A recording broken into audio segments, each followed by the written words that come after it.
des vacances au Mali. Date limite d'inscription 20 juillet 2017. Pour les renseignements, les sports, les infos, la musique, l'actualité, le tout amusé et servi à chaud pour vous sur Radio Clédou.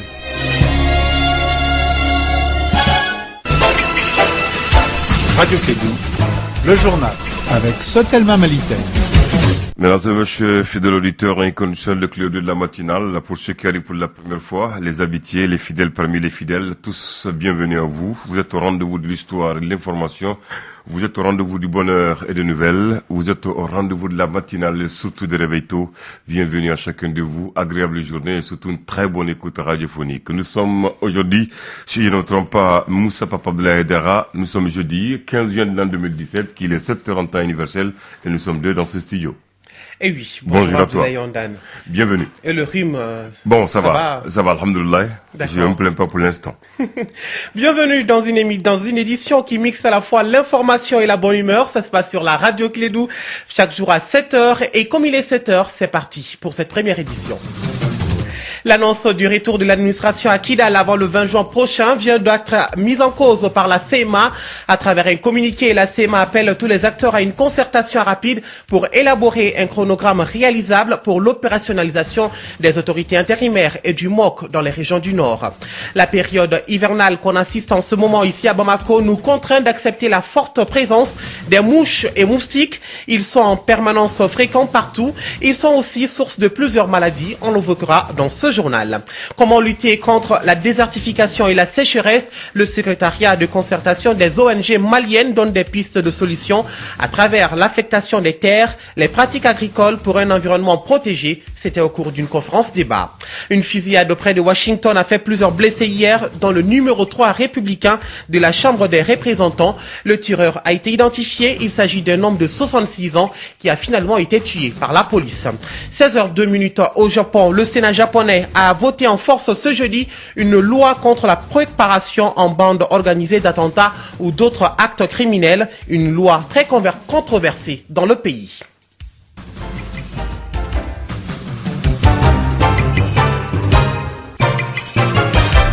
20e jour du mois de Ramadan, mesdames, messieurs, soyez les bienvenus dans ce journal. Je vous l'annonçais, la coordination des mouvements de l'Azawad conteste le chronogramme gouvernemental quant au retour de l'administration à Kidal. Les rebelles demandent un cadre de concertation afin d'aboutir à un programme consensuel avec le gouvernement et les autres partis. Une déclaration de la CEMA qui laisse entendre que l'annonce faite par le gouvernement relative au retour de l'administration à Kidal avant le 20 juin prochain n'était pas consensuelle. Kassim Traoré pour plus de précisions.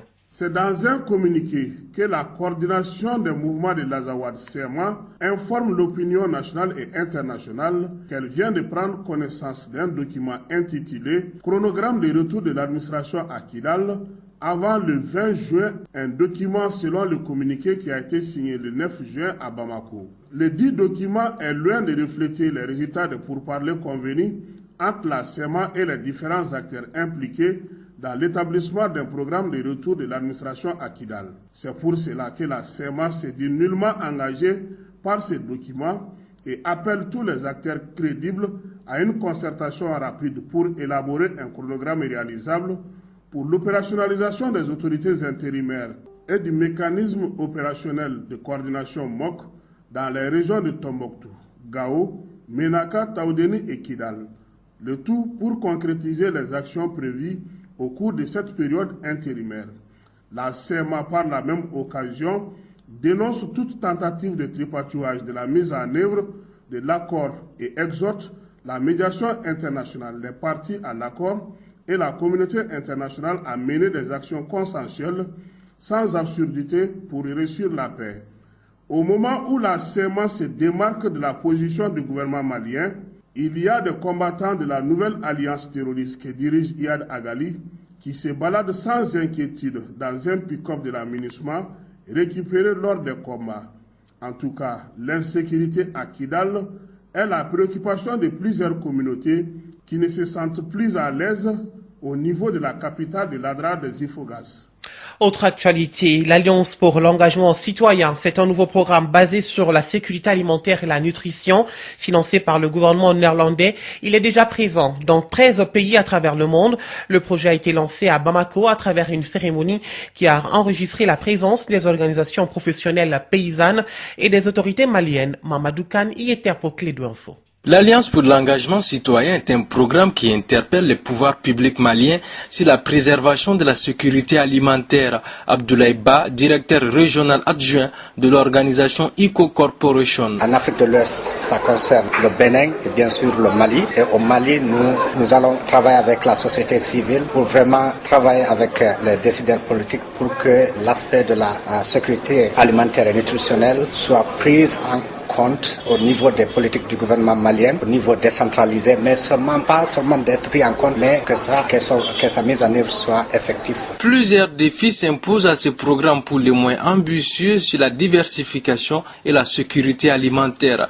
Boubacar Ba, directeur régional adjoint ICO. D'abord, côté société civile, il va falloir vraiment renforcer la capacité des organisations de société civile. Ça, c'est un défi. Le deuxième, il faut vraiment toucher plusieurs acteurs, par exemple au niveau national, au niveau région, mais aussi au niveau beaucoup plus décentralisé au niveau des communes. Et on va falloir renforcer la capacité des acteurs, par exemple au niveau des communes dans leur PDSEC, pour qu'ils prennent en compte l'aspect sécurité alimentaire et nutritionnelle dans leur programmation. Les organisations professionnelles paysannes Amassa Africa Verte et l'OMAES seront mises à contribution par ICO Corporation dans le cadre de l'exécution du programme l'Alliance pour l'engagement citoyen.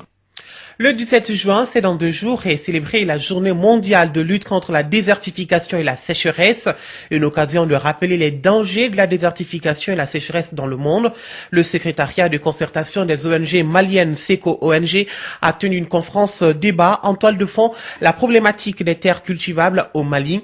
Le thème abordé a mis l'accent sur l'affectation des terres, place des pratiques agricoles pour un environnement protégé. Suivons les propos de Mori Moussa Konaté, directeur exécutif du SECO ONG.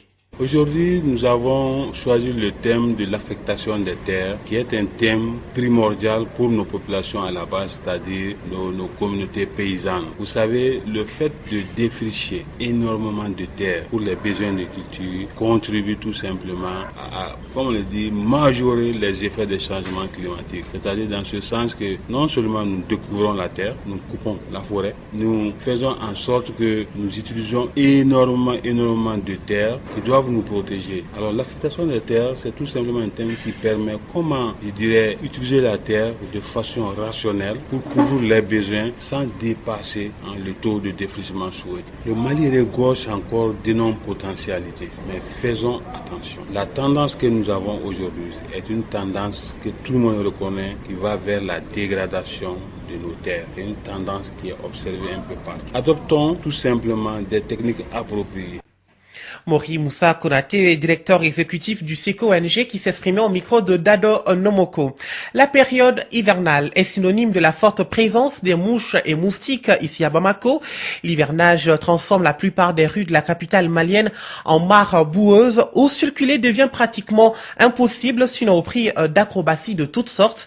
Une situation qui a aussi des conséquences sur la santé. Fanta Diakité nous en parle dans ce reportage. La prolifération des mouches et des moustiques est due non seulement à l'insalubrité de notre cadre de vie, mais aussi à l'hivernage. Gaussou Keita, chef de division hygiène publique et salubrité à la Direction nationale de la santé. Quand il y a les eaux de pluie, s'ils n'ont pas de passage au niveau de la ville, les eaux vont stagner. Donc ceci va constituer des gîtes larvaires qui vont faciliter le développement des vecteurs de toutes sortes, y compris les mouches, les moustiques et d'autres nuisibles. Donc il est important également que les populations prennent conscience de cette situation et chacun à son niveau doit assainir son cadre de vie notamment les maisons à usage d'habitation ainsi que leurs alentours. Mais ce qui relève du domaine public, ça c'est les municipalités qui doivent s'occuper de cela, mais ils vont être appuyés sur le plan technique et conseillés également sur le même plan par les différents services techniques. De plus, ces insectes provoquent certaines maladies telles que le paludisme et les maladies diarrhéiques.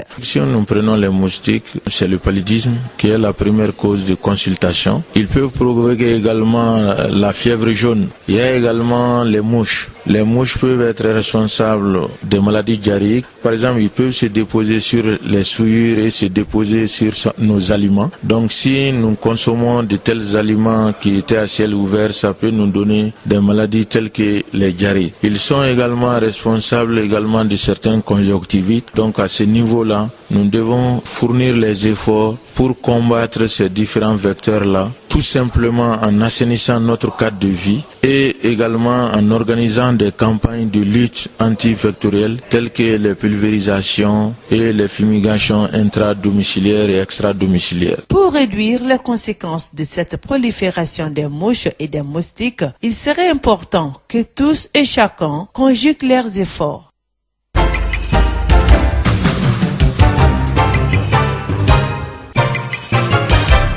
Actualité étrangère a pris un nouveau pas dans l'affaire Ghislaine Dupont et Claude Verlan, les deux journalistes assassinés le 2 novembre 2013 à Kidal. Jean-Marc Herbeau, le juge d'instruction, reçoit ce jeudi après-midi l'ensemble des parties civiles pour la toute première fois depuis qu'il a repris le dossier il y a plus d'1 an et demi. Il s'agit surtout de faire un point d'étape dans une enquête qui peine à avancer. Le rapport annuel de l'ONU sur l'Afrique centrale est présenté cette semaine à New York. Le secrétaire général de l'organisation se félicite notamment des progrès accomplis dans la lutte contre Boko Haram, mais précise que ce groupe représente toujours une grave menace pour la région. Il s'inquiète également de certaines dérives dans le cadre de lutte contre le mouvement terroriste. En RDC, c'était un témoignage très attendu à La Haye, celui de l'ancien chef de guerre congolais Bosco Ntaganda, près de 2 ans après l'ouverture de son procès. Celui qui a souvent été surnommé Terminator a pris la parole hier pour la première fois devant la Cour pénale internationale pour donner sa version des faits. Emmanuel Macron et Mohamed VI ont choisi un format un peu particulier pour leur première rencontre hier mercredi. Ni visite d'État, ni visite privée, une rencontre plus familiale que protocolaire qui n'a pas empêché les deux dirigeants de faire le point sur des sujets sensibles du moment. Je suis très touché par cette marque d'amitié et la nature très personnelle d'ailleurs de la discussion qui s'est nouée entre nous, a déclaré le président français. Une discussion pour faire connaissance et évoquer les partenariats franco-marocains, notamment en Afrique. Le Qatar a retiré les troupes qu'il stationnait à la frontière entre l'Érythrée et Djibouti. Les deux pays ont un différend frontalier de longue date. Après des affrontements en 2008, Doha a servi de médiateur et déployé des soldats dans la zone de Ras Doumeira pour servir de tampon. Finalement, les Qataris ont annoncé le retrait de leurs hommes sans préciser leur nombre ni pour quelle raison. À Londres, 12 personnes ont trouvé la mort dans le gigantesque incendie qui a ravagé une tour d'habitation de 24 étages dans l'ouest de Londres dans la nuit de mardi à mercredi, selon un nouveau bilan toujours provisoire. Et je vous l'annonçais dans les titres, une fusillade a éclaté hier sur un terrain de sport d'Alexandria, au sud de Washington. Les dizaines de coups de feu rapportés par les témoins ont fait 5 blessés, dont un élu républicain, le numéro 3 de la Chambre des représentants, Steve Scalise, blessé à la hanche. Il se trouvait dans un état critique selon l'hôpital MedStar de Washington. Le Parlement japonais a adopté jeudi une loi contre la préparation des bandes organisées d'attentats ou d'autres actes criminels qui a suscité de nombreuses protestations des citoyens et experts sur fond d'inquiétude pour liberté individuelle. Le gouvernement est passé outre les procédures législatives habituelles pour faire voter en force le texte au Sénat aux premières heures de la matinée. Et en ce moment, il fait 7h13 à Bamako, mais 16h13 au Japon.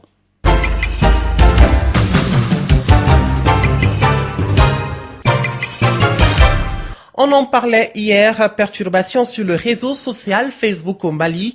Pendant 24 heures, les usagers de Facebook n'ont pu accéder à leur compte. Le gouvernement, à travers l'AGETIC, explique le problème par un souci technique d'une segmentation du câble. La panne en question a quand même causé beaucoup de désagréments chez les utilisateurs de Facebook.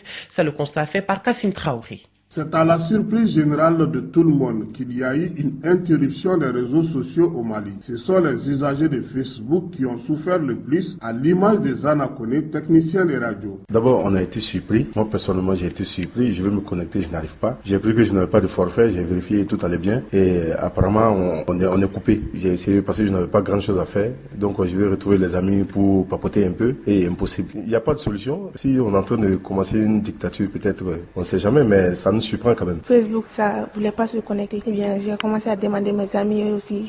Ils disaient que voilà, Facebook est coupé, il n'y a plus de connexion et tout. C'est pas encore venu. J'ai essayé de me connecter avec mon ordi, ça fonctionnait. Quand je suis sortie, j'ai voulu me connecter avec mon phone et non, ça passait pas. Côté technicien en informatique, il y a eu plus de peur que de mal, parce que ceux-ci ont trouvé une alternative à ces interruptions. Patrick Thiès, informaticien et webmaster. Alors, donc, la piste que plusieurs jeunes ont posé pour contourner cette censure, c'est d'utiliser, en fait, des outils, des logiciels le plus répandus, c'est Cloud VPN, qui est un logiciel, bien connu dans le domaine, que vous pouvez avoir sur l'ordinateur, sur le téléphone, n'importe quel terminal. Voilà, c'est une plateforme que tout le monde utilise pour communiquer, c'est sur les particuliers, les entreprises, les organisations, donc, ça mélange un peu le boulot des hommes, quoi. Pour ceux qui font le e-commerce, il y a eu des perturbations, un manque de clients. Tel n'est pas le cas pour les jeunes activistes qui se mobilisent contre les référendums. Le gouvernement malien, à travers son agence chargé des nouvelles technologies de l'information, parle d'un souci technique, une segmentation du câble au niveau international. 7h15, l'heure de parler de la page météo. Le ciel sera peu nuageux sur l'ensemble du pays. Les vents seront en direction sud-ouest d'intensité faible à modérée sur l'ensemble du pays, excepté les régions de Kidal et Taoudéni, où ils seront de composante au nord-est. La visibilité sera moyennement réduite par la poussière en suspension. Dans les régions de Tombouctou, Taoudéni, Kidal, Gao et Menaka, environ 5 km et bonne sur le reste du pays. Des orages isolés associés de pluie se produiront dans l'après-midi dans la région de Mopti. Des activités pluvio-orageuses d'intensité faible à modérée interviendront en fin d'après-midi ou la nuit dans les régions de Koulikoro, Sikasso et Ségou. Des activités pluvio-orageuses d'intensité faible à modérée se produiront également en fin de nuit dans la partie sud de la région de Kaï. Les températures seront en légère baisse sur l'ensemble du pays. Et quant à notre district de Bamako et environ, le ciel sera peu nuageux à nuageux avec un vent des directions sud-ouest d'intensité faible à modérée. La visibilité sera bonne. Des activités pluvio-orageuses d'intensité faible à modérée interviendront en fin d'après-midi ou la nuit. Les températures maximales et minimales prévues pour la journée sont respectivement de 34 et 25 degrés. Le soleil s'est levé ce matin à 6h04 et il se couchera à 19h01.